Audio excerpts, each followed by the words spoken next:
O drugorazrednosti predsednika države, komentar dneva Matej Makarovič. Predsednik republike Danilo Türk je eden tistih ljudi, za katere ni vseeno, kaj govorijo.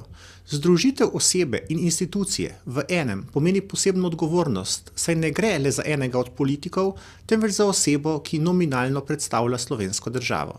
Seveda pa je tudi predsednik republike samo človek, ki ima lahko kot vsak drug kakšen slab dan ali vsaj slab trenutek. In v takem trenutku lahko izreče tudi kakšno neumno nerodnost.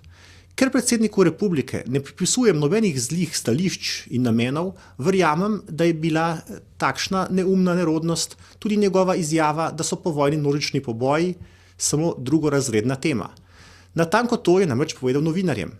Zelo verjetno je, da je svojo napako spoznal že v naslednjem trenutku, a namesto, da bi takoj priznal svojo nerodnost, je morda hotel ostati nezmotljiv in si je namesto opravičila za svojo nerodnost preprosto izmislil problem, o katerem ga ni nihče nič vprašal in ga tudi nikjer ni videti. Problem nekakšne politične manipulacije s povojnimi poboji. Seveda predsednik ni mogel povedati, kdo naj bi bil nosilec teh manipulacij in za kakšne manipulacije gre. Preprosto zato, ker si je problem očitno izmislil. Pohvalno je namreč, da so vsi ključni politični akterji, ne glede na nazorsko barvo, na zadnje odkritje množičnega grobišča reagirali zrelo, dostojno in civilizirano.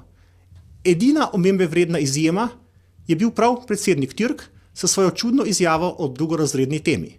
Predsednik, ki bi moral državljane simbolično povezovati, je tako z izjavo o domnevnih manipulacijah pravzaprav sam odprl prostor za manipulacije in politične delitve, ki so pri tej temi res povsem odveč. V obsodbi zločinov te vrste preprosto moramo biti enotni, ne glede na to, v imenu kakšnih ciljev so bili zagrešeni. Predstavniki parlamentarnih strank so doslej ravnali modreje od predsednika republike. Slednji ima seveda še vedno dve možnosti.